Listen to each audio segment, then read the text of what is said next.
Hola, buenos días. Bienvenidos a este encuentro, a este Open. Mi nombre es Vanessa Muriel Hohenberg, soy docente de la Facultad de Diseño y Comunicación de la Universidad de Palermo desde el año 2004. Soy docente de las asignaturas Dirección de Arte Audiovisual 1 y 2 y Seminario de Integración 2, pero las asignaturas que de alguna manera hoy nos convocan, el área disciplinar que hoy nos convoca tiene que ver con el cine, con el diseño, con la comunicación y de alguna manera, por supuesto, con el área de dirección de arte audiovisual. Es un gusto recibirlos y espero que compartamos un rato de reflexiones y de ciertas miradas acerca del uso del color en el mundo audiovisual, más específicamente por momentos, y por otros nos abriremos seguramente a otros planos. Em, a ver, color seguramente no es un tema novedoso, sobre todo porque estamos rodeados permanentemente de color, digamos. Todo lo que vemos a nuestro alrededor tiene algún tipo de color. Desde que nacemos nos familiarizamos con los colores, y no solo con ellos, sino también con algunas combinaciones en particular. Nos familiarizamos también con la simbología de algunos colores en determinados contextos, y lo vamos asimilando como algo natural, cuando en realidad la interpretación del color, lo que comunica el color, en gran medida está dado por el contexto sociocultural en el cual estamos enmarcando. De alguna manera, un poquitito, tiene que ver con eso también lo que nos convoca hoy, teniendo en cuenta que primero y principal vamos a definir un poco qué es esto de la dirección de arte audiovisual, para después poder entender cuál es el sentido de abordar color desde esta perspectiva. La dirección de arte audiovisual es un área dentro del mundo audiovisual mismo, pero no necesariamente específica, porque se desarrolla no solo en el cine y en la televisión, sino en otros ámbitos, y que de alguna manera comienza primero, si se quiere, en las artes gráficas, y después con el inicio del cine, digamos que el cine también la adopta de algún modo, y inicialmente empieza a hacerse visible a través de distintos oficios que de alguna manera tenían como finalidad desarrollar algún tipo de escenografía, algún tipo de caracterización de los personajes, y se va consolidando con el cine mismo, si se quiere, como un área con su estructura interna, con sus cabezas de equipo, con distinto tipo de participantes, colaboradores, metodologías de trabajo y objetivos cada vez más definidos y más claros. Por supuesto que, y esto lo tenemos que entender así, el área de dirección de arte, como otras áreas del quehacer audiovisual, ha ido cambiando, evolucionando, se ha ido modificando, se ha ido reconstruyendo y resignificando con los medios audiovisuales mismos, ¿no? No es seguramente lo mismo la práctica de la dirección de arte que podemos hacer hoy en día con la variedad de técnicas y tecnologías disponibles, que la que tal vez se hacía en los inicios del cine, cuando la posición de la cámara era más estática, cuando la composición de la imagen, debido a los motivos también técnicos y tecnológicos, era un poco más rígida, tenía menos movimiento. Obviamente que con todos estos cambios la dirección de arte ha cambiado, y en sus inicios, en aquel cine blanco y negro, probablemente las preocupaciones de color pasaran por otro lugar que vamos a mencionar dentro de un ratito nomás. Entonces, bien, ¿qué sucede con esto del color dentro del campo de la dirección de arte? Porque si se quiere, todavía no terminamos de decir a qué se dedica esta área en particular. La dirección de arte tiene como objetivo, de algún modo, poner el guión en imágenes, ¿no? Aquella historia escrita, aquella historia narrada a través de la palabra, traducirla de algún modo de manera visual. ¿Y por qué digo de algún modo? Y porque primero hay tantos modos y tantas alternativas a partir del mismo guión, como inicialmente directores lleven adelante el proyecto en función de la bajada que cada director hace. También cada director de arte podría.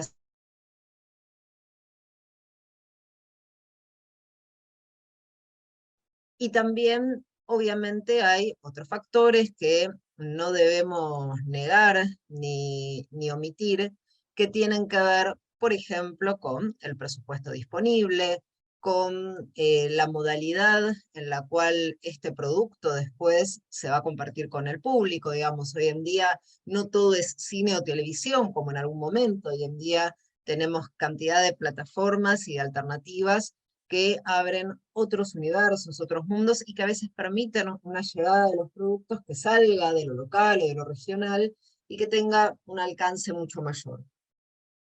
Dirección de arte, entonces, intenta poner este guión en imágenes y aborda de manera directa lo que tiene que ver con escenografía, vestuario, maquillaje, peinado, todo lo que tiene que ver con aquello que vemos y que obviamente está por fuera del universo de la iluminación, que eso sabemos claramente que lo maneja el área de dirección de fotografía. Para nosotros, desde el área de dirección de arte, entonces, cada pequeño detalle que está puesto en escena tiene un valor fundamental y tiene que tener un sentido. No tiene una lógica, no tiene una coherencia, solo poner cosas por llenar un espacio o por, digamos, generar algún tipo de impacto visual no significativo. Todo lo que nosotros ponemos en escena tiene que tener algún tipo de sentido, tiene que tener una coherencia, una lógica. Es como un sistema, como un rompecabezas que va construyendo sentido a lo largo de cada escena, incorporando detalles que tienen que ver muchas veces, o casi todas las veces, con el contexto histórico que estamos retratando, la psicología de los personajes. Vuelvo a la importancia del público destinatario, porque no es lo mismo trabajar para un público adolescente o infantil que para un público determinantemente adulto. Todos los detalles que tienen que ser tenidos en cuenta y que, imagínense, si se tratara simplemente de un relato costumbrista, la cantidad de cosas que en la vida moderna, que en la vida actual, nos rodean, que debieran ser contempladas. Muchas veces hay una visión que tiende a simplificar los alcances de la dirección de arte por un motivo bastante inocente en un punto, ¿no? Como todos nos vestimos y todos tenemos nuestras casas de alguna manera ambientadas, tal vez nos permitimos suponer que es una actividad sencilla y que no requiere de una mayor profundización. Sin embargo, hay mucho para profundizar y desde la perspectiva de color hay mucho para tener en cuenta y para considerar al momento de hacer un planteo de dirección de arte. Uno de los aspectos es el que yo les señalaba hace unos minutos nada más, tiene que ver con la época, tiene que ver con el contexto, con aquel espacio en el tiempo que estamos queriendo retratar. Y también qué propósitos de parte del director hay en relación a cuán, vulgarmente dicho, realista queremos que se vea. Digamos, nuestro propósito inicial siempre es que sea verosímil, que el espectador al verlo lo tome como propio, ¿no? Es esta cosa de me apropio de esto que se me está contando y no lo objeto. No queremos que nuestros espectadores en una sala de cine o en casa, en la comodidad de casa, viendo un producto audiovisual, empiecen a preguntarse si creen o no en aquello que les estamos contando desde la dirección de arte. La dirección de arte tiene que ser un soporte, no solo para contar en imágenes, como les decía antes, sino también un recurso para los actores, una construcción de sentido permanente en concordancia con lo que el guión está contando. Entonces, necesariamente, el color pasa a tener un rol fundamental y no lo podemos dejar de lado. Está este aspecto de la época, como les mencionaba recién. Hay aspectos que tienen que ver no solo con la época, sino con cuestiones socioculturales de esa época y de ese lugar que estamos retratando, es decir, ya nos vamos como acercando, ¿no?, al núcleo de cómo se vincula el color con todo esto. No solo estamos retratando una época determinada, estamos retratando un lugar, un momento, que seguramente habrá tenido sus características en cuanto a las situaciones históricas, sociales, en cuanto al momento económico. Esto también vamos a detenernos después, con lo cual no podemos elegir, en el caso de color, una paleta de colores de manera arbitraria. ¿Por qué? Porque de alguna manera esa investigación que se llama relevamiento y que se hace antes de desarrollar una propuesta creativa, nos está marcando ciertas pautas que tienen que ver no solo con cómo eran, no sé, las casas en ese momento, o cómo era un local comercial, o cómo se vestían las personas y cuáles eran sus usos y costumbres, sino también aspectos que tienen que ver precisamente con nuestro invitado especial de hoy, que es el color. Digamos, en cada uno de estos momentos históricos, en cada uno de estos lugares, ha habido algún tipo de dominante de color, ha habido alguna paleta que por algún motivo ha tenido una mayor impronta, o que hoy retrospectivamente podemos ver con un mayor peso, que tiene un mayor valor simbólico, que representa mejor ese momento. Con lo cual, cuando hacemos nuestro relevamiento, nuestra búsqueda de información, estamos avanzando sobre el tiempo, sobre la historia, y nos va a marcar entonces probablemente, a veces en mayor y otras en menor medida, alguna pauta vinculada con qué tipo de colorimetría podríamos llegar a utilizar para que fuera verosímil. Muchas veces se da como un debate importante entre la verosimilitud y la realidad, ¿no? Muchas veces investigamos y nos topamos con realidades de algún momento histórico que no son verosímiles para el espectador, y como directores de arte tenemos que tomar la decisión, que esto en general se hace de manera conjunta con el director, de hacia dónde llevar el producto. Si hacia lo que sabemos que el espectador ya cree, porque hay una construcción social generada a partir de eso, o hacia aquello que fue real, auténtico. Muchas veces cuando se trata de una ficción, privilegiamos esta cuestión de la fluidez, de la verosimilitud. Y como sociedades tenemos muchas construcciones preestablecidas acerca de cómo creemos que las cosas fueron. Entonces, a veces traer una película, una serie, donde esto de alguna manera es echado por tierra, resulta un poco chocante para el espectador, y sucede esto de: ¿qué me están contando? Esto no es así, esto no lo creo, me resulta distante, y nosotros no queremos que eso suceda. Con lo cual, el color entonces pasa a tener un fuerte anclaje desde la perspectiva de época.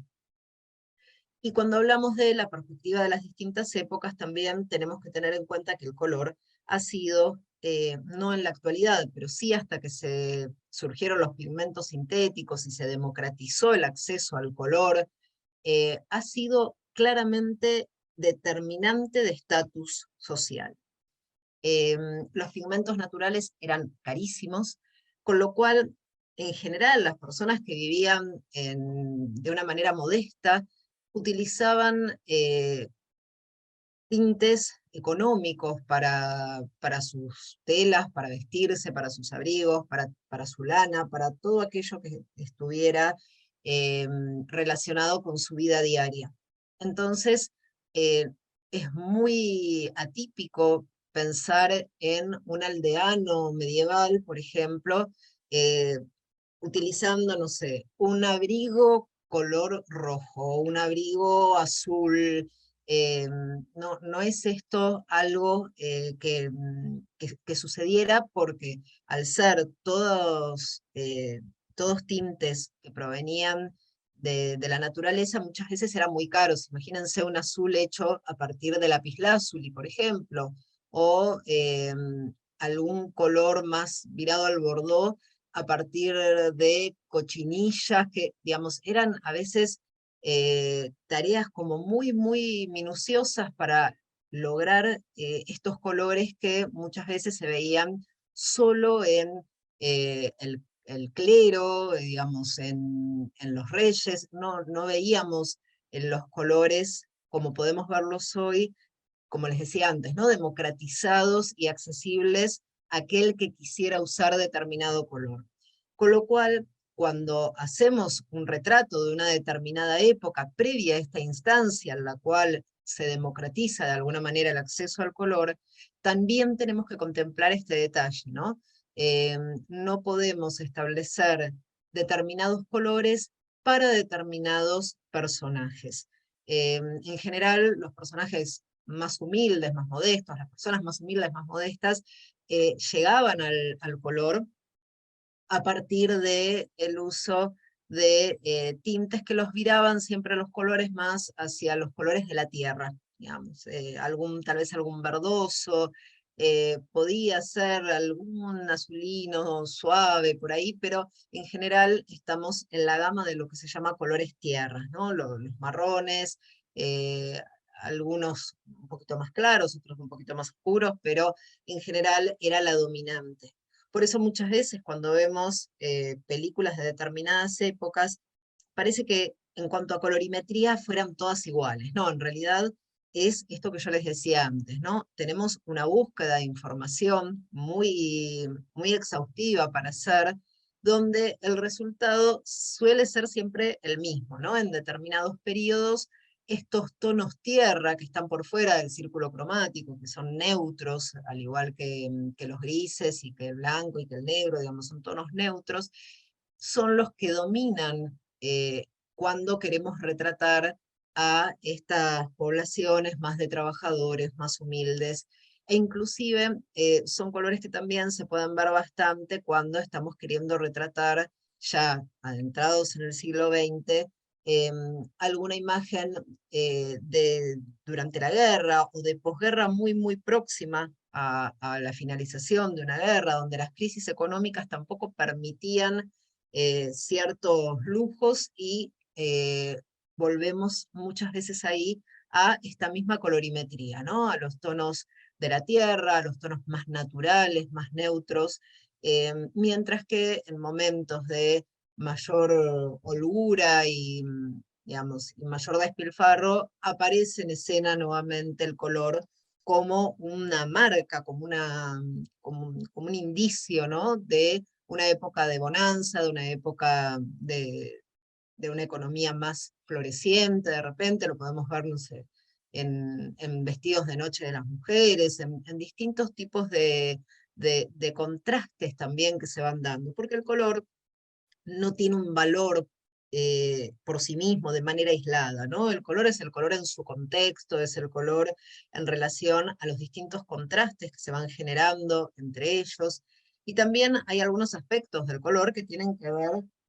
no solo con el color en sí, al menos para la dirección de arte, sino también con la materialidad en la cual está encarnada este color, digamos. Entonces, pasamos ahí a otro aspecto que es sumamente importante y para considerar.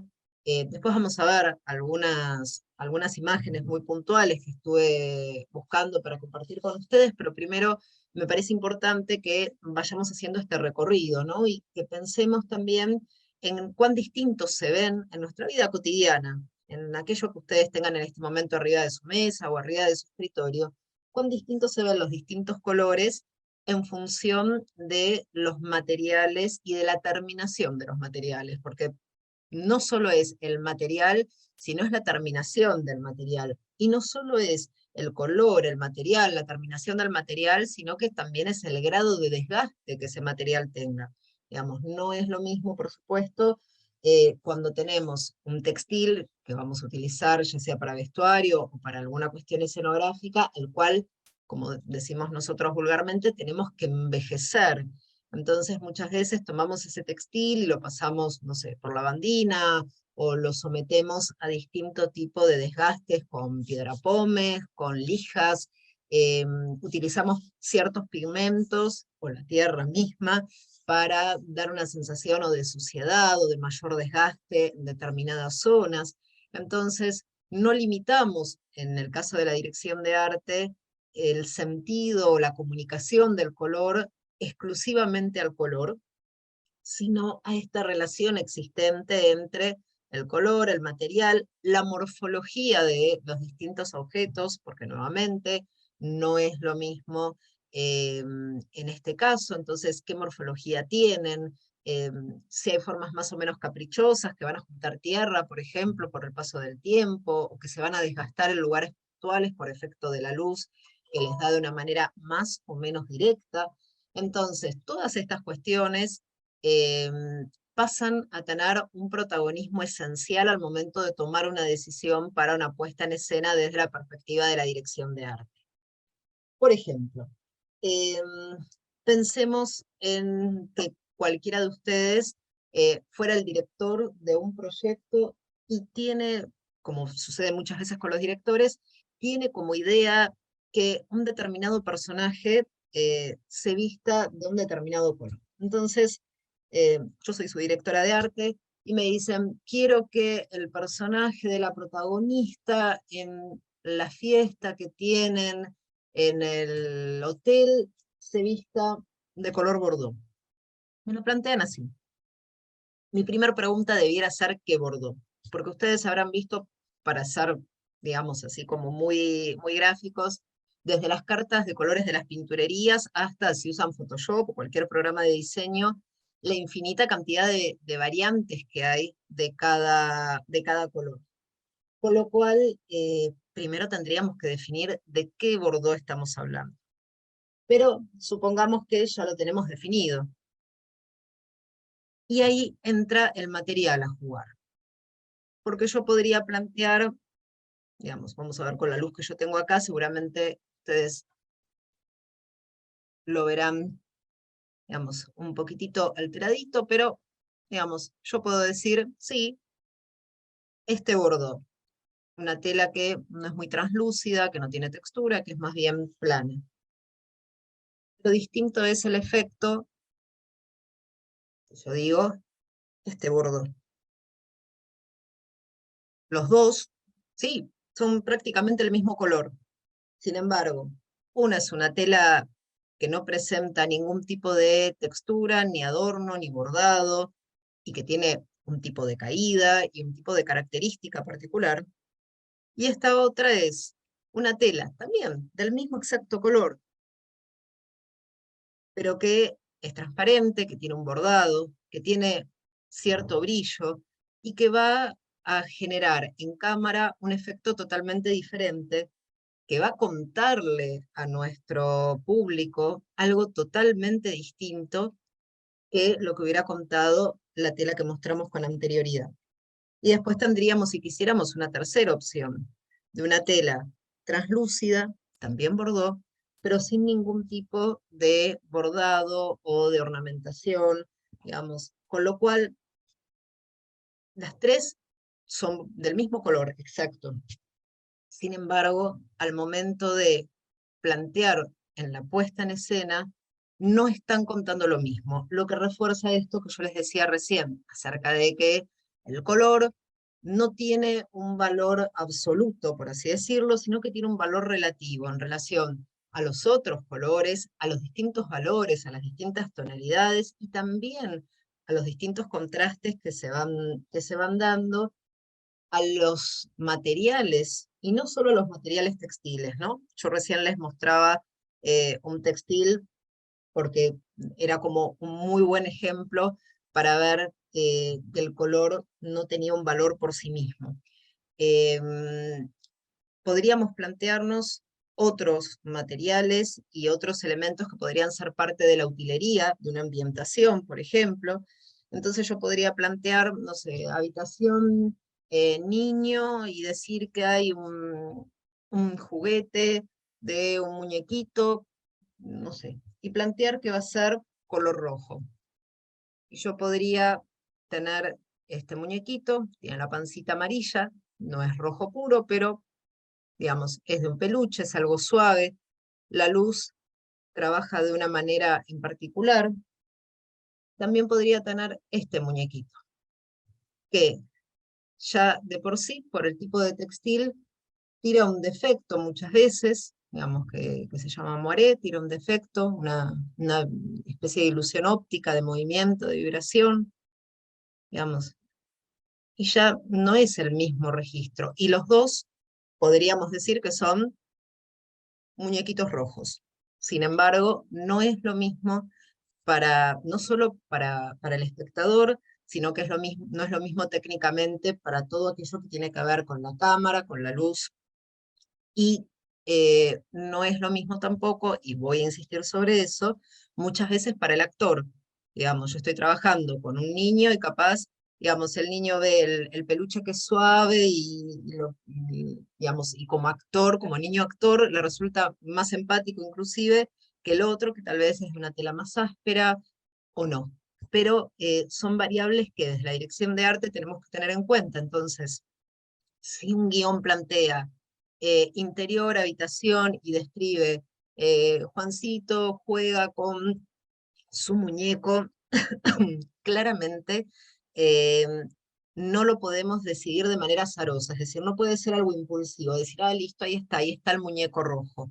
No, nos toca pensarlo, ¿no? La dirección de arte tiene mucho de esto, premeditación, alevosía, pensar. Esto de intentar como cubrir una cuestión que tiene que ver con una funcionalidad, con una narrativa, con una construcción, con ser parte de un sistema, eh, la dirección de arte lo tiene que contemplar.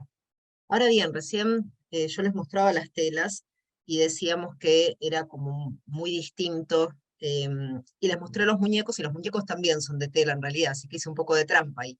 Pero podríamos pensar en otros elementos que pueden también reaccionar distinto, y que no mostré nada de eso, que tienen que ver con aquellas cosas que generan reflejos, ¿no? Que tienen la luz, rebota y genera como este brillo, este destello, y donde ya lo tengo que considerar, porque muchas veces el director de fotografía, si yo le lleno un decorado de este tipo de terminaciones brillantes, va a tener un gran dolor de cabeza, y probablemente me pida que retire algunas de estas cosas, porque no siempre podemos disimular ciertos defectos que generan en cámara. Entonces, también está la presencia, por ejemplo, de este color rosa sobre el negro, esta terminación laqueada, acá tenemos también verde, y sin embargo, no es lo mismo el efecto que otro objeto que también tiene rosa, que también tiene brillos, como podemos observar, esto directamente copia la fuente de luz, si se fijan, y que es de hojalata, con una terminación brillante, esmaltada. Bueno, como directora de arte yo tengo que considerar esto, yo tengo que tener en cuenta qué pasa, miren, ahí se ve claramente, ¿no? Con el efecto de una potencial fuente de luz directa, si yo coloco esto, ¿qué sucede, digamos, para el espectador? ¿Cómo se ve?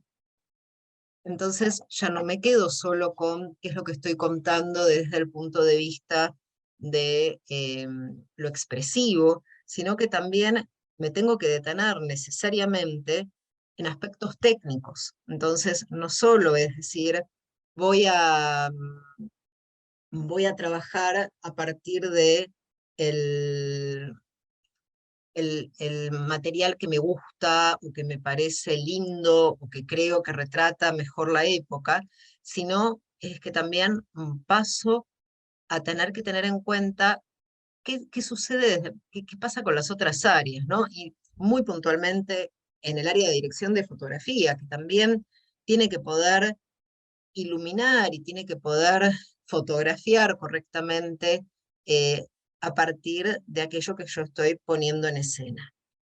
Después, esto que yo les decía antes acerca de las imprecisiones, ¿no? En cuanto al color, cuando les daba el ejemplo y les decía, ¿y de qué bordó estamos hablando?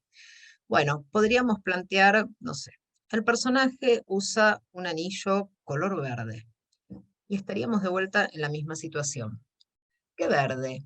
Un verde con brillitos, un verde amarillento, o este tipo de verde. Los dos son verdes, pero me están contando algo totalmente diferente.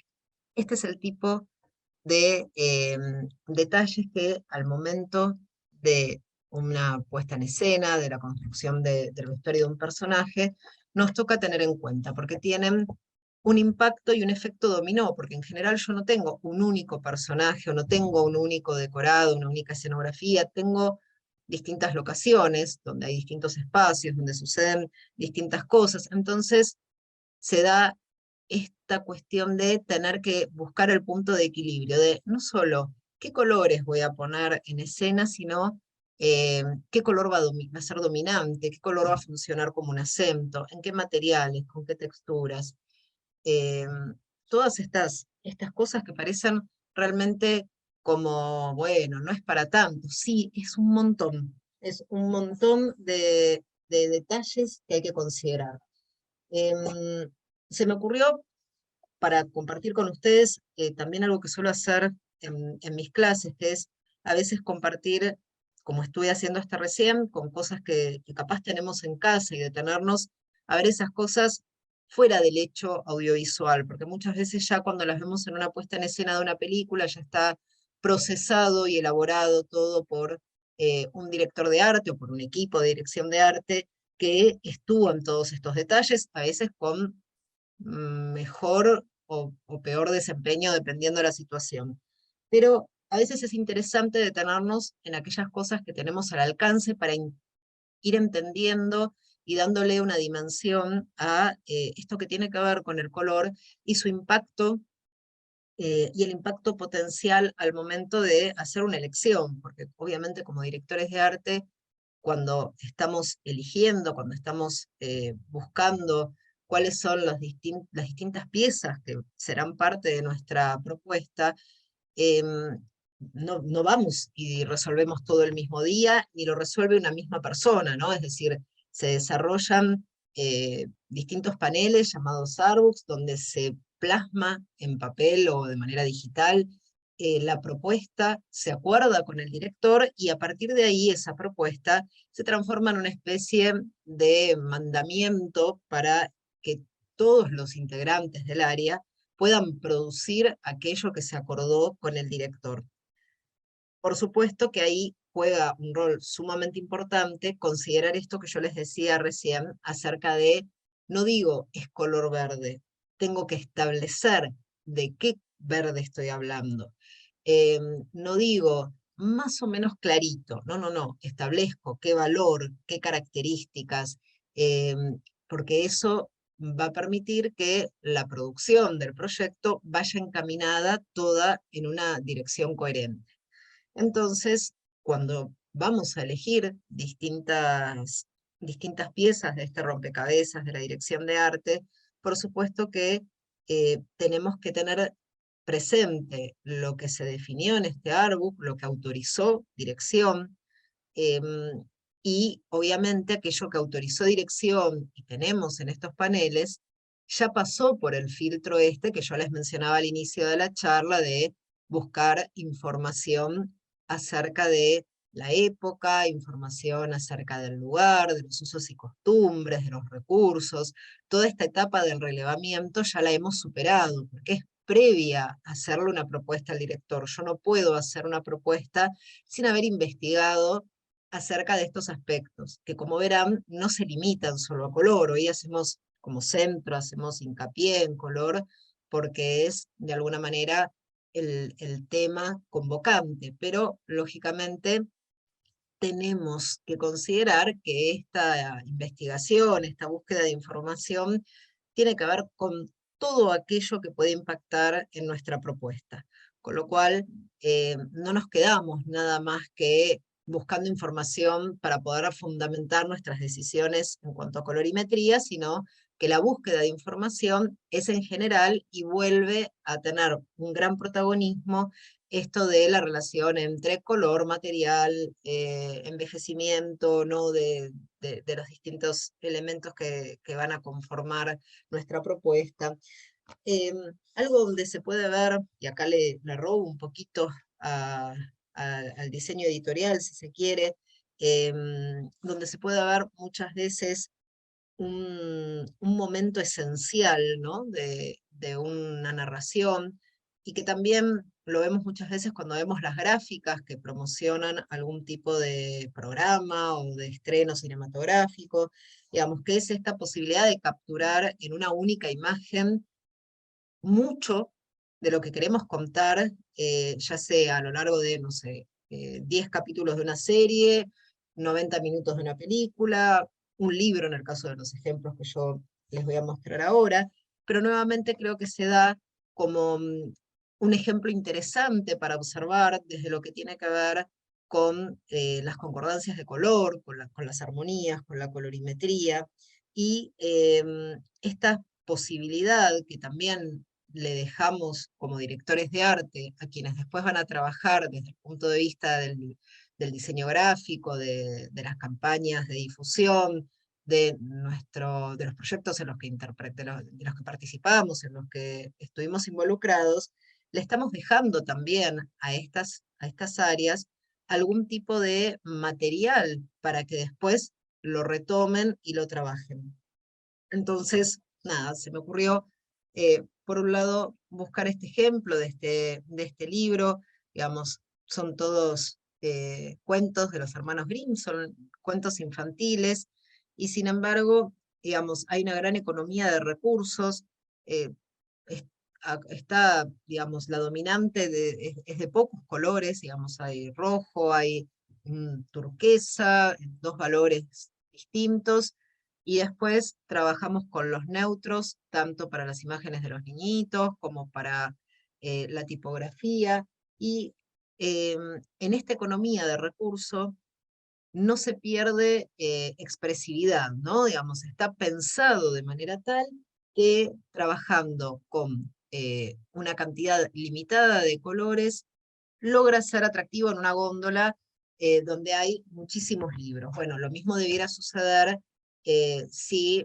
un diseñador toma la posta de nuestra propuesta de dirección de arte para un producto audiovisual y empieza a desarrollar todos los subproductos que hoy en día pueden surgir, que no solo se limitan a, no sé, una gráfica en vía pública, digamos, tenemos páginas web, tenemos distintas redes, no sé, Instagram, Facebook, lo que ustedes gusten, y se supone que esta propuesta de color debiera respetarse y debiera trasladarse después a toda esta cantidad de espacios, de productos que pueden llegar a generarse a partir de, como les decía recién, una película, una serie, eh, una telenovela, el producto del que estemos hablando.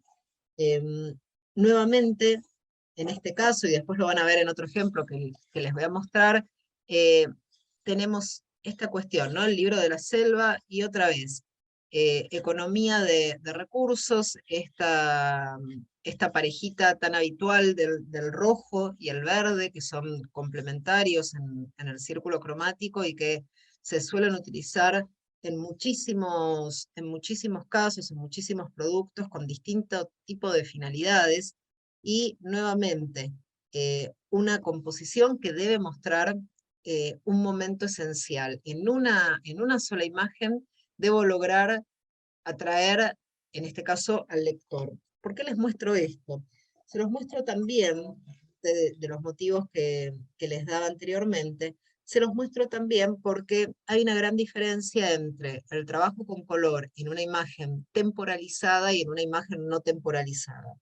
Digamos, en un Open anterior hablé de esto porque no es un tema menor, porque una imagen temporalizada es aquella imagen como la de una película que vamos a ver al cine, en la cual hay un principio y un fin que escapa a nuestras manos, ¿no? Donde nosotros no tenemos la posibilidad de detener, volver a ver, o de quedarnos congelados mirando durante una cantidad indeterminada de tiempo el producto. Entonces, la imagen temporalizada como una película nos exige, como directores de arte, considerar que se tiene que dar como un encadenamiento natural de las cosas que favorezca que nuestro espectador esté enganchado, que nuestro espectador siga viendo la película, que haya una clara comprensión, mientras que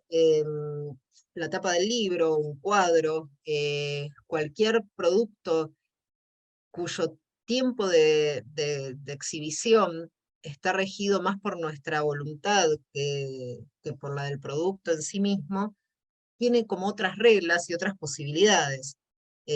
Obviamente no vamos a negar que es distinto el propósito del arte de tapa de un libro que está en una librería, en una góndola y que quiere atraer para diferenciarse de otros y para ser vendido, que capaz una pieza de arte que estamos viendo en un museo que tal vez se hizo con algún otro objetivo en algún momento más o menos distante de nuestro presente. Pero sí tienen en común que tanto la portada del libro como el cuadro no tienen un plazo de tiempo preestablecido. Entonces, muchas veces hay ciertos detalles que se pueden sumar o se pueden quitar, dependiendo del caso, que el espectador puede verlos tanto tiempo, aquel que los está viendo puede verlos tanto tiempo como desee. Tal vez alguna vez vieron en un museo que hay gente que capaz uno da una vuelta por una sala y está sentado, parada, viendo una obra, y capaz pasaron 2 horas, uno se está por retirar y siguen estando frente a la misma obra.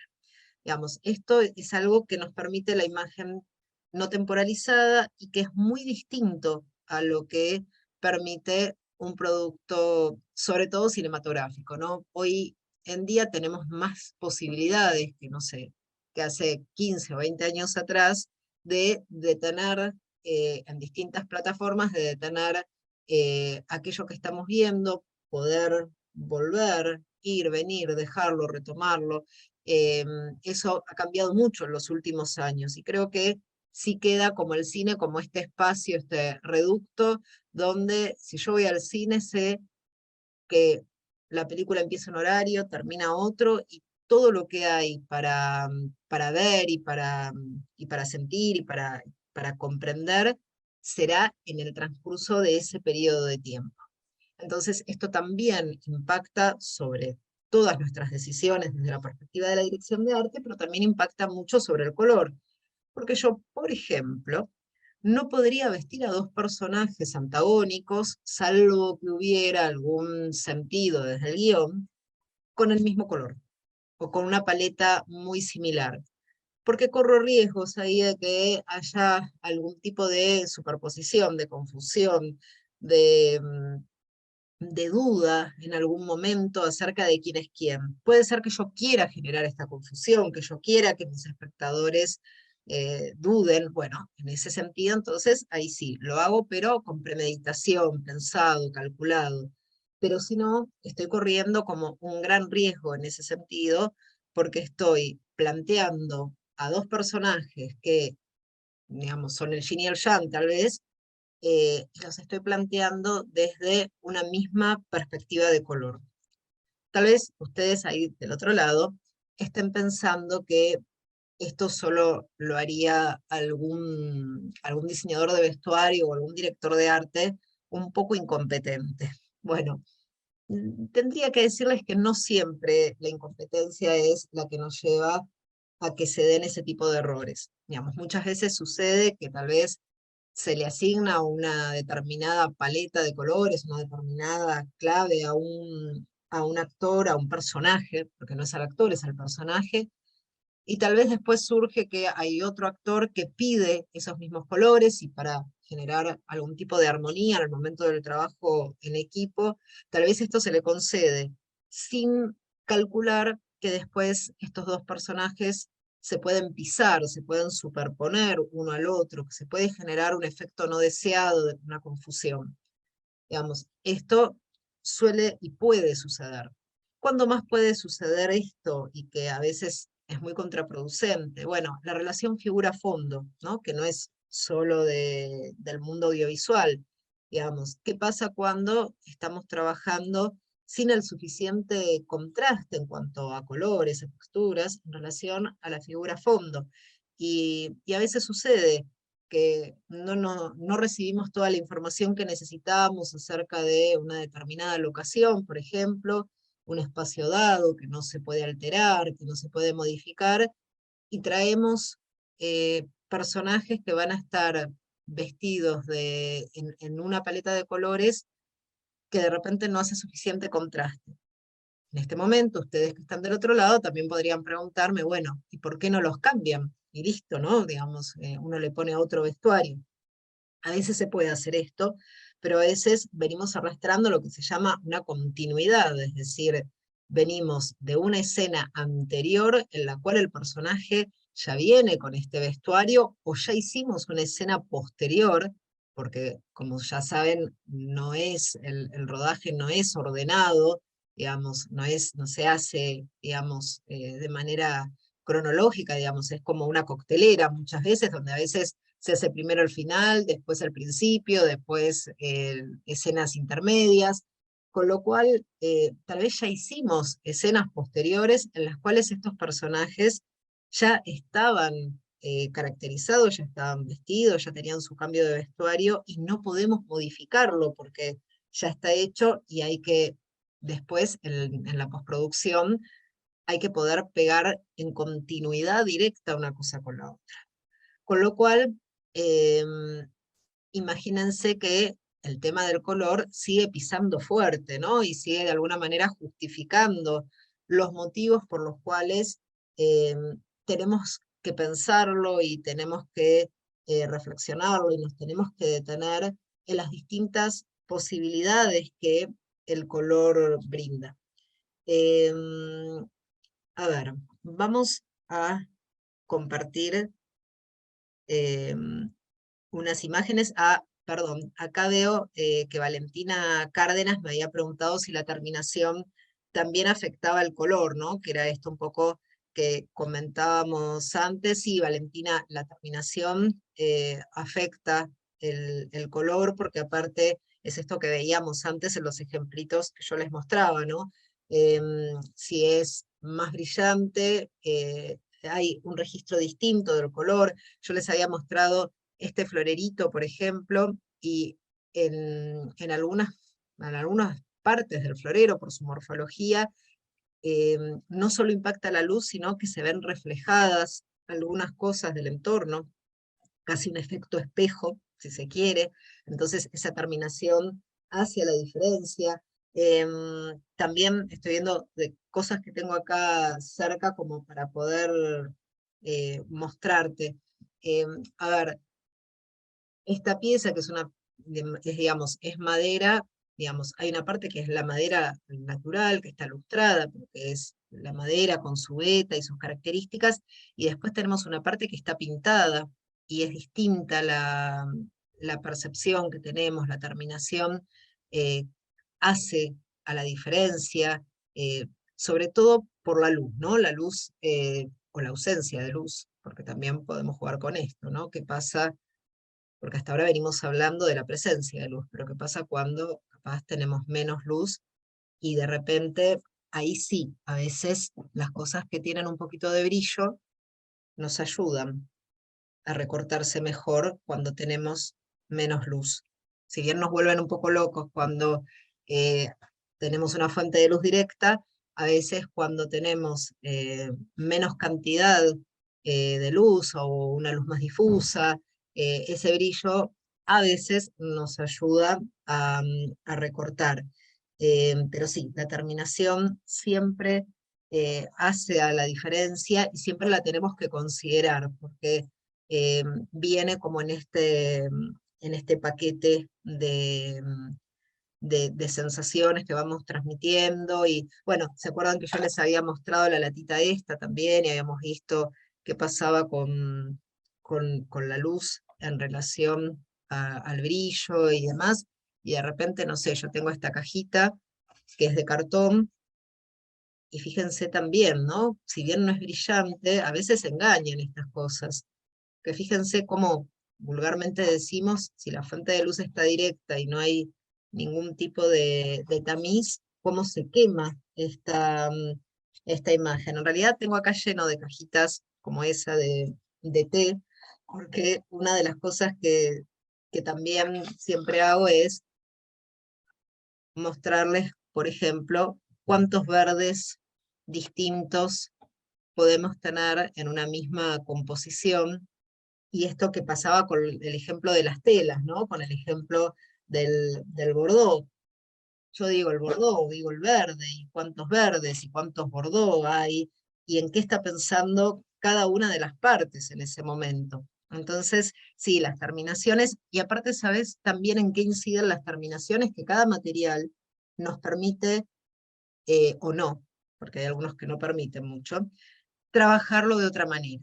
Es decir, muchas veces nosotros compramos, por ejemplo, cosas nuevas o trabajamos con materiales nuevos y los avejentamos. Y a veces no, a veces compramos, vamos a lugares de segunda mano, pedimos prestado o alquilamos eh, elementos que pasan a ser parte de la utilería o del vestuario que ya tienen un tiempo, entonces tal vez ya han envejecido, pero muchas veces ese envejecimiento es artificial. Entonces también hay que considerar el color y qué permite ese material y qué permite esa terminación, como vos me preguntabas, Valentina. Hay terminaciones que no admiten gran cantidad de intervenciones, digamos. Los textiles más naturales, no sé, el algodón, el lino, la lana, son bastante nobles en ese sentido, porque nos permiten, no sé, teñirlos, gastarlos, deformarlos, qué sé yo. Muchas veces tenemos una prenda que es nueva y necesitamos que en los codos, en las rodillas se vea desgastada, entonces, por un lado, vamos a desgastar y vamos a lijar y alterar el color, pero no sé, tal vez también la vamos a humedecer y le vamos a poner peso para que en esas zonas ceda el tejido y se perciba más bolsudo. Si bien esto parece correrse del eje de color, es lo que les decía antes, ¿no? Una cosa está necesariamente como vinculada, como atada a la otra. Entonces, yo puedo teñir este pullover de lana nuevo que compré y tal vez puedo desgastarlo y también puedo deformarlo y puedo alterarlo y puedo hacerle una cantidad de cosas que tal vez a ciertas prendas que son de textiles eh, que vulgarmente se les dice sintéticos, ¿no? Que son manufacturados, que son hechos a partir de derivados de petróleo y demás, no me permiten tanta intervención, digamos, o no me permiten el mismo tipo de intervención, porque tal vez cuando los lijo no se desgastan, se agujerean directamente, o cuando los quiero teñir tengo que conseguir alguna anilina muy particular porque no toman el tinte de las anilinas comunes. Entonces, todo lo que tiene que ver con material y terminaciones incide en el proceso de desarrollo de la puesta e incide en el resultado final de aquello que vamos a poder mostrar y que va a ver el espectador, ¿no? Incide en el resultado final. Siempre hay que tener en cuenta que para nosotros lo importante es que el espectador lo crea, digamos, y que parezca, por eso el tema de la verosimilitud, ¿no? Que se vea creíble, que se vea como verdadero, posible, pero después es todo un gran artificio, ¿no? Es decir, es como muchos trucos de magia a la vez, donde tal vez eso que el espectador ve como algo muy ostentoso está hecho con una tela muy barata, o tal vez aquello que se ve como algo de época fue una de estas cosas que se hizo nuevo, se compró nueva y se alteró y se, se se cambió y se pintó y se desgastó. Por eso también la importancia del relevamiento y de la investigación que les decía antes, ¿no? Porque eso también nos permite tener en claro en una determinada época qué tipo de terminaciones podrían llegar a ser factibles o no, porque a veces nosotros nos quedamos con nuestro aquí y ahora que nos invade, porque estamos rodeados de muchísima información visual y presuponemos que en épocas anteriores las cosas funcionaban exactamente de la misma manera o de una manera muy similar o que no había tanta diferencia. Bueno, es distinto, fue distinto, y aún hoy en día conviven muchas cuestiones diferentes para considerar. Bueno, algo que les quería mostrar antes de que nos alejemos mucho de lo que decíamos más temprano, tiene que ver con un par de imágenes. Primero, a ver, una imagen color, digamos, y la información que el color nos permite tener, ¿no? Digamos, acá tenemos 6 pantalones tipo jean distintos, cada uno con sus características, tenemos distintas remeras, digamos, y lo vemos y el color nos está aportando un tipo de información. Ahora, ¿qué pasa cuando perdemos el color y ya la información tiene que ver más con valores, con tonalidades de gris, y cómo empieza a jugar fuertemente el tema de las texturas y los distintos patrones? Si vemos esta imagen, por ejemplo, donde el color está ausente, eh, vemos muy claramente la presencia de, no solo en el vestuario de los personajes, sino también en el entorno, en el decorado, la presencia de distintas texturas y patrones. Digamos. Este es un detalle no menor, porque si bien no estamos hablando de color, y en este caso podríamos suponer que eh, blanco y negro lo dejaríamos por fuera de nuestro encuentro, no lo podemos omitir, no lo podemos ignorar, porque aparte, cuando se hace el registro, estamos trabajando con colores, entonces tenemos que considerar cómo rinden después esos colores cuando los queremos llevar en una instancia posterior a blanco y negro. Entonces, creo que este es como un buen ejemplo, una imagen que nos ayuda a ver distintas cuestiones, ¿no? Vamos a ir de atrás hacia adelante. Al fondo, muy al fondo, detrás del chico que está con la camiseta de rayitas, en la camiseta blanca de rayitas, se ven como unos edificios lejanos que rompen la monotonía del cielo. Después tenemos de manera mucho más fuerte, más pregnante ya estas estructuras, como este esqueleto de edificio que, digamos, tiene un patrón rígido, tiene un patrón que no es fluido, tiene un patrón repetitivo, y que contrasta con el árbol que tenemos a continuación, que ya tiene que ver con algo orgánico, donde, digamos, no sé, hay un tronco con rugosidades, con irregularidades, hay distintas hojas, y fíjense cómo los valores, los distintos tonos de gris, nos van ayudando a acercarnos también al espectador y al personaje que está en el centro de la escena en este caso. El piso también presenta irregularidades, hay piedritas, hay distintos tonos de gris que muestran una textura que también es irregular, y después cuando pasamos a los 3 personajes, aparte de las características del vestuario, es decir, del tipo de prendas que cada uno de ellos puede tener puesta, fíjense eh, cómo en el caso de los 2 chicos que tienen remeras con rayas, cómo estos patrones, por ejemplo, ayudan, cómo las arrugas de los pantalones brindan una determinada textura que hace que no se vea plana la imagen.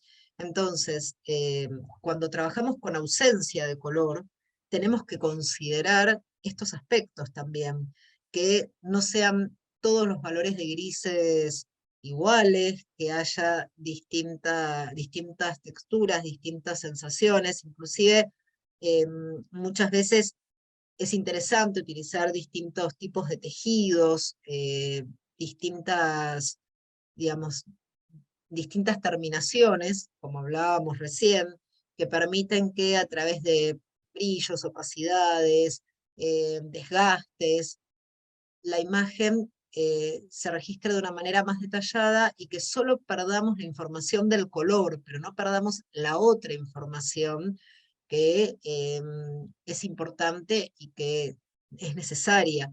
Entonces, esta imagen es como un buen ejemplo para considerar al momento de trabajar con ausencia de color. También es un recurso que lo utilizamos no solo para trabajar en blanco y negro, por ejemplo, sino si quisiéramos trabajar en sepias o si directamente quisiéramos en postproducción llevar toda la imagen a distintos tonos de algún color, no sé, toda la imagen a distintos tonos de rojo. Bueno, lo consideramos esto también, porque estamos trabajando una monocromía y estamos trabajando con un solo color. Y al trabajar con una monocromía, nuevamente los distintos valores, las distintas texturas, los distintos materiales, y que la cámara pueda registrar estos valores materiales y desgastes y demás, va a permitir que la imagen no pierda riqueza. Solo va a perder, que ni más ni menos, ¿no? Pero va a perder estas variables vinculadas con el color, digamos, o con la variedad de color en caso de que estemos trabajando una monocromía, digamos.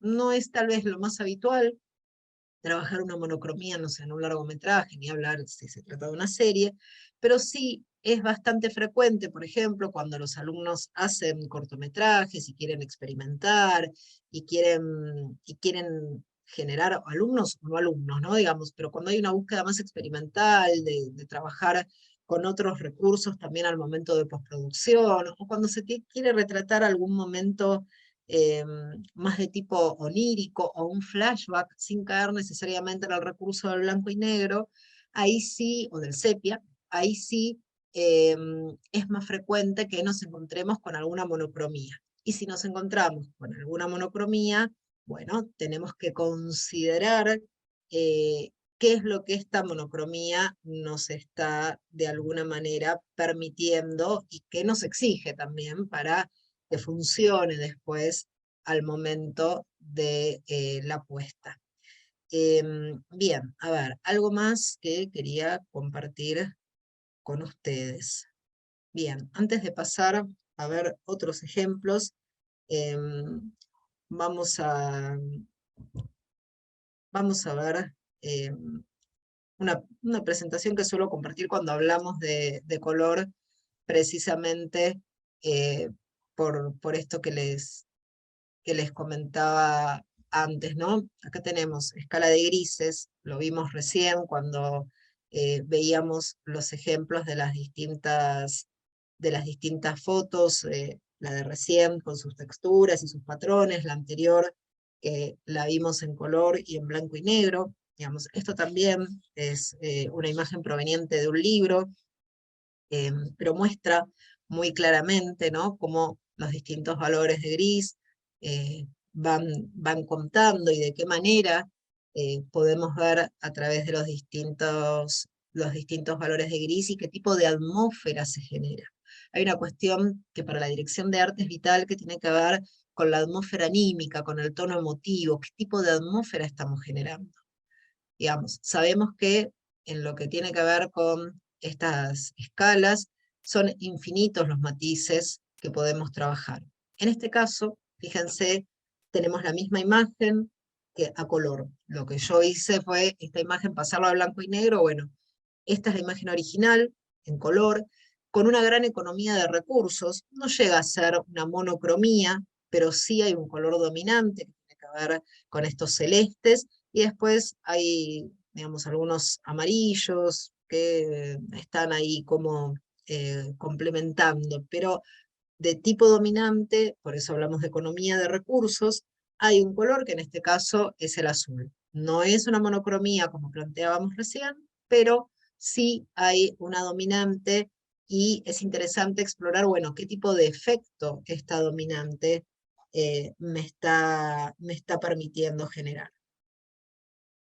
Acá vuelve nuestra latita de Mentos, que les mostraba recién en vivo y en directo, con todos sus reflejos y demás, para recordar cómo es una escala ya no de grises, sino de color a neutro, ¿no? Digamos, vamos del rojo al blanco, del blanco al rojo, nuevamente infinita la cantidad de matices que pueden distanciar al color del blanco en este caso, Y fíjense que en este caso también tenemos una dominante en el producto, tenemos una dominante fuerte de distintos matices de rojo, de distintos valores de rojo, eh, un acento de verde que es su complementario, y la imagen de la marca, digamos, en azul, recortada en un contraste de cálidos y fríos, en este caso, donde la imagen está puesta en un color frío.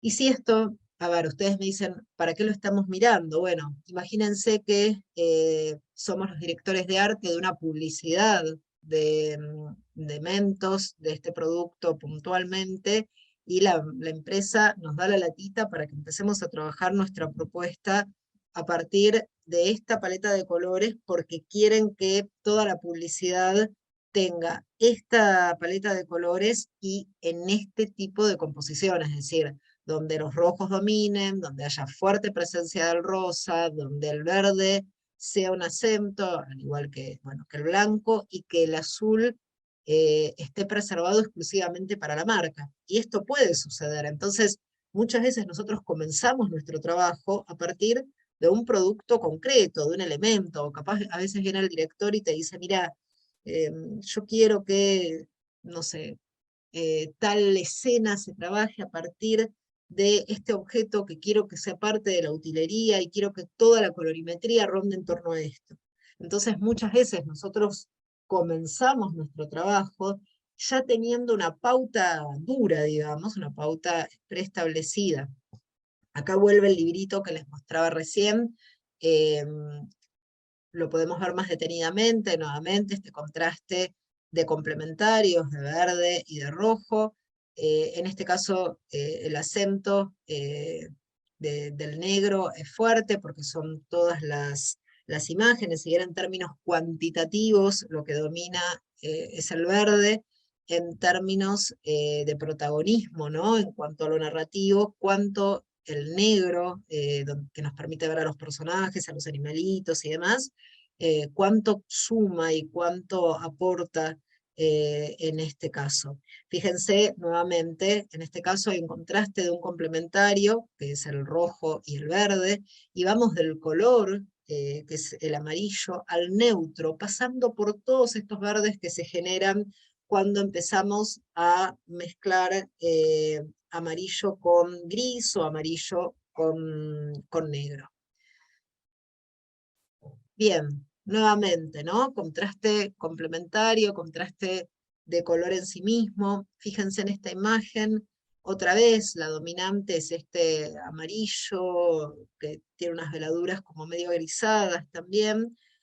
Sin embargo, por la composición no podemos dejar de quitar nuestra atención del personaje protagónico. Hay un manejo ahí estratégico de la luz, esto que hablábamos antes, ¿no? La importancia no solo de el color, sino de cómo incide la luz. Obviamente esto, digamos, viene del mundo más de la plástica, pero fíjense que las reglas a considerar son similares, ¿no?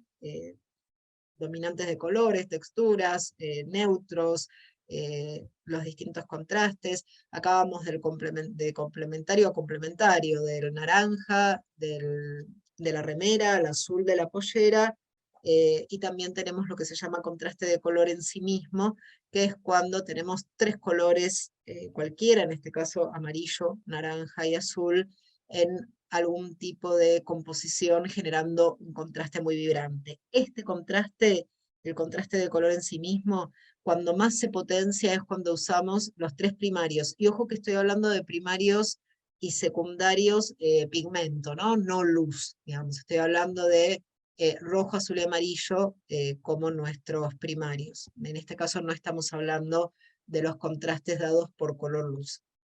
Acá nuevamente aparece este tema del contraste de colores y de colores tierra también, de los neutros, que tenemos grises también neutros, pero fíjense que si bien no hay mucha variedad en cuanto a color, nuevamente está esta fuerte presencia de distintos patrones, de distintas texturas, no sé, un silloncito en el que están los pececitos, esas rayas, en el que están los pulpos, tiene flores, se ven las texturas como de esta especie de alfombra, los pulpos mismos tienen texturas al igual que los peces. Entonces, en cada uno de ellos hay una cantidad de información que refuerza la imagen, y aquello que no obtenemos a partir de gran variedad de color, lo obtenemos a partir de mucha variedad de textura. Acá se presenta este contraste de color en sí mismo entre los tres primarios, el rojo, el amarillo y el azul. En términos cuantitativos, en términos de cantidad, el rojo es el que menos protagonismo tiene, sin embargo, llama la atención del espectador, porque también hay una cuestión de composición y de narración que estratégicamente está planteada para que nosotros como espectadores acompañemos aquello que está haciendo el personaje, ¿no? El personaje está mirando la foto. Si yo esto lo traslado a un producto audiovisual, tengo la misma posibilidad, ¿no? Tengo esta posibilidad de que el personaje eh, esté observando una foto y yo permitirme que en esa foto haya algunos colores que tal vez estén por fuera de la foto, pero otros que fuertemente guíen la mirada del espectador y que llamen su atención. Esto es importantísimo. Bien, vamos a seguir ahora viendo algunas cositas más, algunos otros ejemplos que de distinta manera ilustran algunas de las cosas que yo les comentaba recién. Ahí está, vamos ahí. Aguárdenme un momentito que quiero dejar solo aquellas imágenes que quiero compartir con ustedes en este momento. A ver. Bien. Hablábamos antes del estatus, ¿no? De los personajes, de lo que tiene que ver con la época, de lo que tiene que ver con la colorimetría. A ver, aguárdenme un segundito. Bien, ahora sí. Esto es una foto de, digamos, una serie de época. Estamos antes, digamos, siglo XVIII. eh, son colonos norteamericanos en época ya de guerra, viviendo en las afueras, y podemos ver esto que yo les mencionaba antes, ¿no? La presencia de la dominante muy, muy fuerte de los colores tierras, algo de azul, porque el azul, este tipo de azul había una manera de teñirlo a partir de extractos naturales y que no resultaban onerosos, pero fíjense que no es un azul cobalto, no es un azul vibrante, digamos, son todos colores que tienen, los que no son neutros, tienen una sensación neutra, ¿no? Es como si les hubieran puesto por encima una veladura que los agrizara, que los volviera menos vibrantes. Y esto tiene que ver con que en esas épocas muchas de las telas se tejían de manera hogareña, no siempre era que se iba y se compraba en un negocio. Muchos pobladores aparte vivían alejados de la posibilidad de hacer un trueque o un intercambio por una tela ya hecha, y muchas de las telas eran de fabricación casera. Entonces se producían en casa, se tenían en casa con los recursos disponibles. Digamos, esta imagen, por ejemplo, es como un buen ejemplo para ver esto que yo les comentaba hace una horita más o menos atrás, cuando hablábamos acerca del relevamiento y la importancia de considerar la época y el contexto de cada situación, y esta cuestión de cómo los colores más puros, los colores más vibrantes, pasan a estar reservados para o determinadas ocasiones especiales o determinadas clases sociales. En aldeanos, en personas humildes, en personas campesinas de los pueblos, no existían en general estas ocasiones especiales en cuanto a color, ¿no? Es decir, no era una cosa habitual. Muchas veces en las ficciones las incorporamos igual o intentamos hacer algún guiño, algún tipo de colorimetría, porque de alguna manera genera en el espectador como una especie de empatía, porque a veces también retratar las cosas, por ejemplo, con la sordidez total y absoluta que tuvieron en un determinado periodo, genera como cierto distanciamiento con el espectador. Entonces eso lo tenemos que considerar también, hasta qué punto es positivo para mantener al espectador viendo nuestro proyecto, eh, contar todo tal cual fue, y hasta qué punto podemos tener como alguna pequeña licencia, ¿no? Y a veces son eso, pequeñas licencias. En este caso entonces está presente esto de los tejidos como más rústicos, que permiten terminaciones, digamos. Obviamente el equipo que trabaja en este proyecto ha hecho distintos tipos de desgastes, de intervenciones, digamos, esto nos permite, a ver si la foto, a ver, esto nos permite ver, no la amplío más porque ya si no, lo que vamos a ver va a ser el grano de la foto y no las texturas, pero nos permite ver la diferencia entre la rusticidad de aquello que está tejido, de aquello que pretende ser como una terminación que podría ser más en un cuero.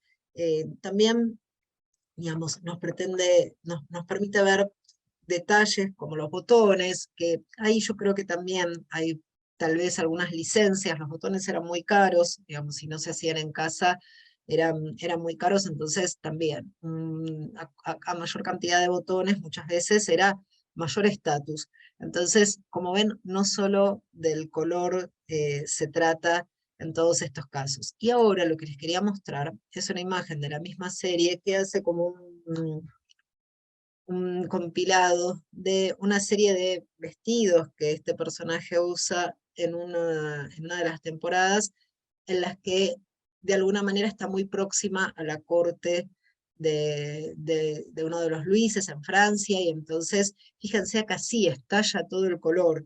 Eh, Tenemos amarillos, tenemos azules, tenemos rojos, tenemos verdes, obviamente también tenemos sedas, ya no son estos textiles rústicos que veíamos recién, sino que acá hay distintas sedas labradas, hay bordados, fíjense los pliegues, cómo acentúan los reflejos de la seda. Estamos ante una construcción totalmente diferente y muy exacerbada la diferencia entre lo que son los colores más neutros de la gente que podía llegar a vivir en ese momento de una manera más modesta, y los colores a los que podían acceder aquellos que estaban más vinculados con el mundo cortesano, ¿no? Acá tomamos como referencia, por una cuestión de tiempo y demás, el personaje protagónico, pero podríamos ver cómo esto se replica o no en los distintos personajes. Obviamente también hay otros detalles que hacen a la construcción, que tienen que ver con el uso de accesorios, eh, digamos, y vuelvo a lo mismo, ¿no? Nos corremos un poquito de lo del color, pero también es importante plantearlo.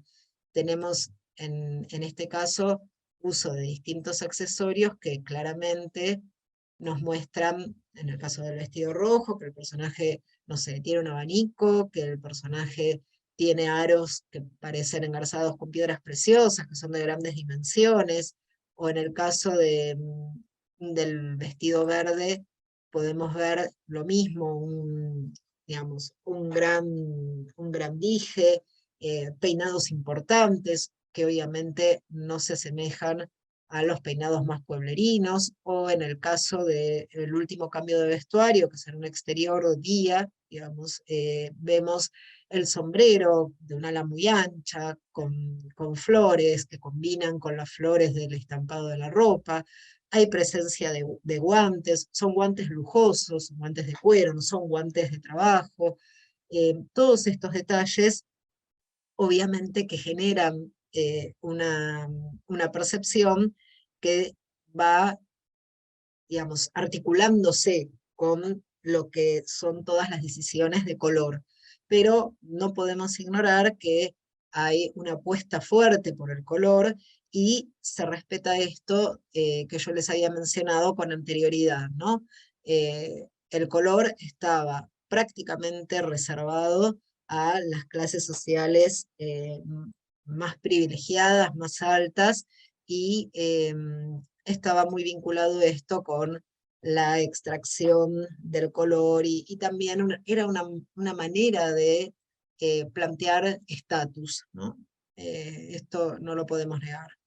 Acá tenemos dos imágenes. ¿Se acuerdan que yo les comentaba la presencia de los colores neutros en los momentos de guerra o inmediatos a las posguerras? Es el caso de la primera mitad de la imagen, donde vemos al personaje con esta especie de sobre todo gris, y donde prácticamente el único acento de color puede estar dado tal vez por ese sutil celeste del pañuelo que se asoma, pero inclusive la pollera, los guantes, que son marrones, se ve como una paleta como muy modesta en ese sentido, ¿no? Como una paleta que no es llamativa, que no es ambiciosa, y bueno, y nuevamente vemos lo mismo en el paralelo, en la imagen ya más recolectando en el campo y demás,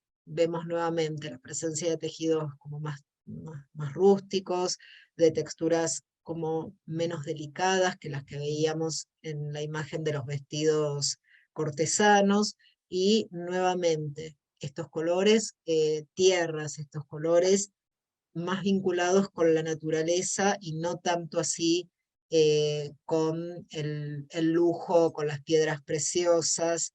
Eh, Así que esto también lo consideramos y lo tenemos en cuenta, ¿no? Y la importancia, nuevamente, esto es algo en lo que suelo insistir mucho, de informarnos acerca del periodo que tenemos que retratar. Vieron que se los dije un montón de veces a lo largo de nuestro encuentro, pero porque es algo que ayuda muchísimo a determinar el color y a que la comunicación sea efectiva. Eh, a veces tenemos como esa fantasía de pensar, bueno, si estoy contando algo del 1800, no hay nadie vivo del 1800, ¿quién me va a venir a contradecir? Bueno, de alguna manera, más allá de que hubiera alguien que pudiera venir o no a contradecirnos, estamos intentando contar algo, y estamos invitando a nuestros espectadores a que se sumerjan en otra realidad, en otra situación. Entonces, es muy importante, pero muy, muy importante poder acceder a esa información de la época, administrarla, y al momento de tomar decisiones vinculadas con color, poder hacerlo de manera consciente, de manera criteriosa, haber hecho un recorrido tal que nos permita, al momento de decidir, saber por qué estamos decidiendo lo que decidimos, qué queremos eh, plantear lo que estamos planteando. Creo que es muy, muy importante para cualquier actividad que tenga que ver con el universo de lo visual, pero en este caso con el universo de lo audiovisual, poder dominar el recurso y no que el recurso domine nuestras decisiones. Digamos, el color puede ser muy rebelde y puede ser también muy, a ver, muy caprichoso al momento de constituir parte de nuestro trabajo. Entonces, tenemos que conocerlo y tenemos que interpretar los requerimientos de color a punto tal que nos permita eso a nosotros dominarlo y poder administrarlo de una manera eficiente, digamos. Tenemos que lograr una administración eficaz del color, donde cuando queramos conmover al espectador podamos recurrir al color como recurso, donde cuando queramos establecer una época también podamos hacerlo, y siempre entendiendo la importancia que tiene no tener la fantasía de que el color por sí mismo va a resolver. No, acuérdense siempre, es el color en relación a todos los otros aspectos, el color de qué, para qué. Es decir, lo veíamos recién en estos vestidos de raso, de seda, y que tenían como estas grandes dimensiones. Bueno, en este caso hay un impacto dado por la cantidad. Es decir, no es que el personaje tenía puesto un vestido modesto y solo los aros rojos de piedras preciosas, porque ahí estaríamos contando otra cosa. Si el personaje estuviera vistiendo un vestido como estos que yo les mostraba, en colores tierras y con materiales, eh, digamos, más vinculados con lo rústico, con lo campesino, y usar unos grandes aros de piedras preciosas, le estamos contando otra cosa a nuestro espectador, y estamos planteando otros interrogantes, otras dudas, otras propuestas acerca de quién es este personaje, cómo llega a la situación en la que lo encontramos. Entonces, la cantidad de color que aplicamos también hace la diferencia, el llamado contraste cuantitativo o la pureza del color, que sería el contraste cualitativo. ¿Qué características tiene este color? ¿Qué grado de pureza? No hubiera sido lo mismo el efecto de el personaje con el vestido rojo puro de alto impacto y este mismo vestido en un rojo muy desaturado, en un rosado. Ahora voy a mirar los chats porque veo que me están... A ver, acá me saludaban desde Venezuela. Muchísimas gracias por el saludo. Saludo yo también y me alegro que les guste. Y acá, a ver, ¿quién me está hablando? Porque hay alguien que quiere que hable algo, pero no me dice qué. Así que cualquier cosa, si alguno de ustedes tiene algo que quiera decirme, tengo un mensaje que viene de usuario, pero no sé, usuario, si querés detallarme un poco, podemos, antes de despedirnos, ver de qué se trata tu comentario. Bien, como les decía entonces, tenemos en cuanto a la pureza del color, a su calidad, eh, a, a su grado de, de impacto, y también algo que no quiero dejar afuera, porque es importante, al momento de componer, el lugar en la composición que tiene cada color, si se quiere, digamos. Nosotros hemos visto recién algunos ejemplos de composiciones cuando veíamos las portadas de los libros y demás, y si ustedes se fijan, claramente cada uno de esos libros tenía una composición donde cada color estaba estratégicamente planteado, estratégicamente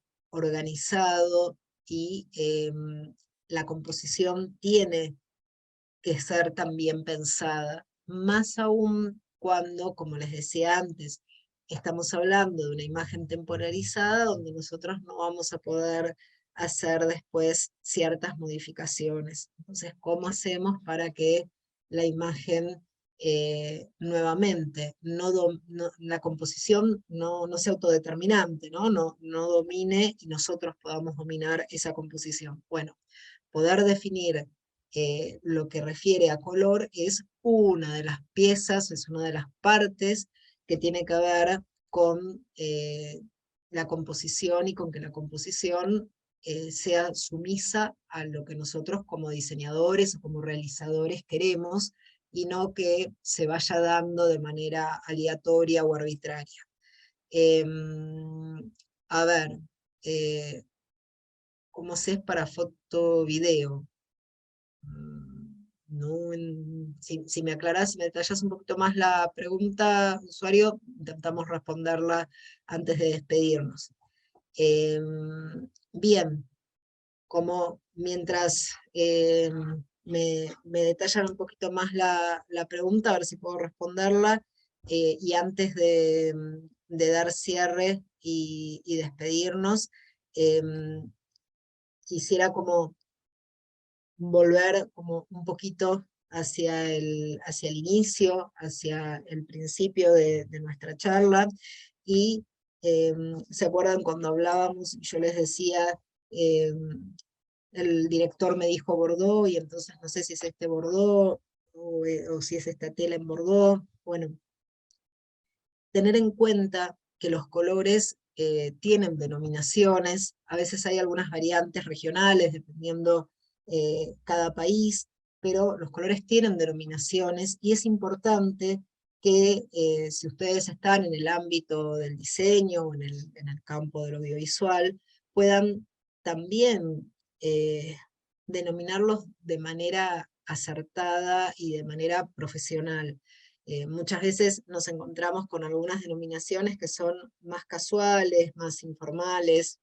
A veces, yo siempre digo, a veces parece como una gran frutería y verdulería donde hay verde manzana, hay berenjena, y todos los colores pasan a tener nombres que hay que determinar por asociación. Bueno, es interesante involucrarse también desde lo técnico con este aspecto, ¿no? Que es poder acercarse a cada color entendiendo su denominación, porque esto también facilita la comunicación, en este caso no con el público, pero sí la comunicación entre las partes involucradas. Entonces cuando yo hablo con el director y le muestro un color, lo estoy denominando de la misma manera que se lo voy a denominar después al director de fotografía y que lo debiera conocer por el mismo nombre, o que después mi equipo de trabajo va a reconocer y va a poder salir a producir. Digamos, siempre tengamos en cuenta lo que refiere a comunicación. A ver, acá Melina me pregunta si hay alguna recomendación de lectura audiovisual que recomiende sobre este tema. Mira, Melina, libros sobre color hay muchísimos, digamos, hay como muchísima variedad. Digamos, hay uno que es, si te estás como iniciando en el tema, hay uno que puede resultarte como simple y accesible para comenzar. Ahora voy a hacerte un par de salvedades acerca de ese libro, que es un libro que escribió Johannes Itten, que fue uno de los directores de la Bauhaus en su momento, digamos, es decir, que es un libro que tiene mucho tiempo. Hay algunas partes del libro que la verdad eh, no son las más recomendables porque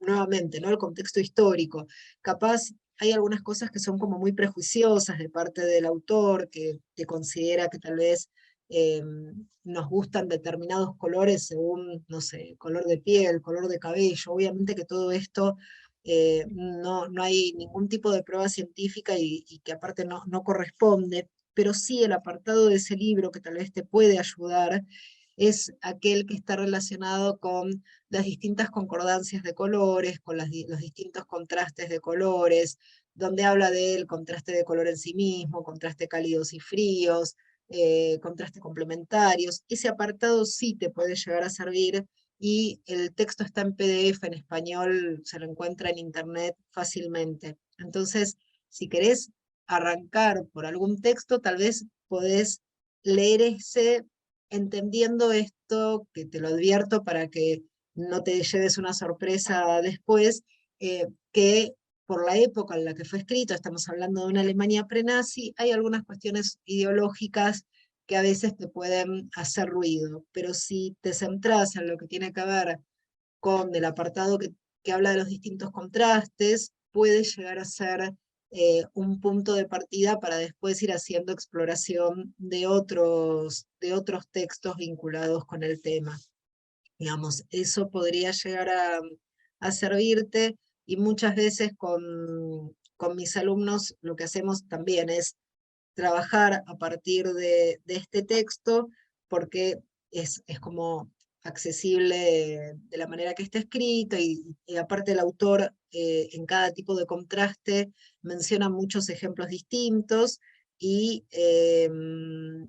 lo que sí queda al margen es cuando él habla de la concordancia subjetiva de colores, esta idea que él dice haber hecho una serie de experimentaciones y demás, pero no tiene como mucho sustento. Esta idea del gusto de los colores, sí es verdad que hay una cuestión a veces sociocultural que hace que seamos más afines a ciertos colores más que a otros, pero toda esa parte es como más para tomarla con pinzas y sí aprovechar la otra que bueno, te permite aparte buscar los cuadros que él da de ejemplos, por ejemplo, e intentar encontrar en esos cuadros las distintas armonías o concordancias de las que él está hablando.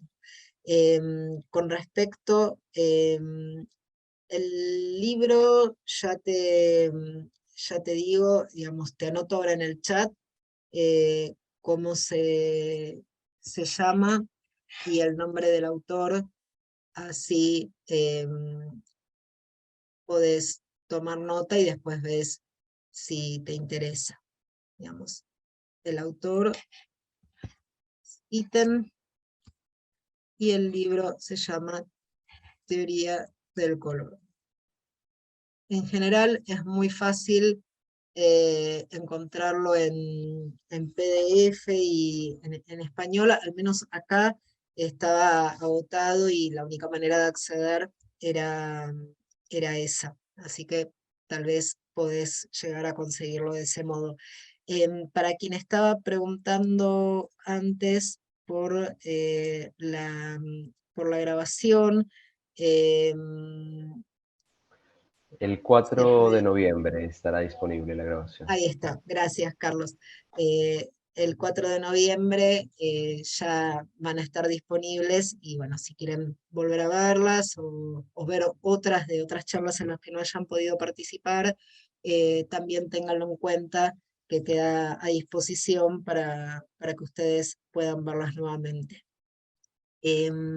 Si no hay más dudas o no hay más preguntas que quieran hacer, aparte que las que hicieron recién, vamos a ir cerrando. Espero que les haya resultado un grato momento. A mí me gustó mucho, como siempre, compartir con ustedes. Este tema es sumamente interesante y da para muchísimo. Les recomiendo que lo exploren, que hagan sus propias investigaciones, sus propias pruebas también, aunque sea de manera más o menos rudimentaria, si no cuentan con una cámara más profesional. Hoy en día hay muchos celulares que nos permiten tener un registro bastante bueno, así que se puede trabajar con eso, con distintas luces, intentando tamizar y ver esto que decíamos antes, ¿no? De los materiales, de las terminaciones, de cómo cada cosa da una sensación y una atmósfera distinta,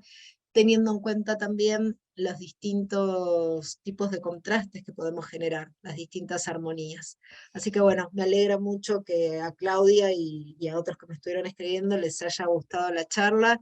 Les mando un saludo grande y les agradezco muchísimo por haberse conectado y haber permanecido.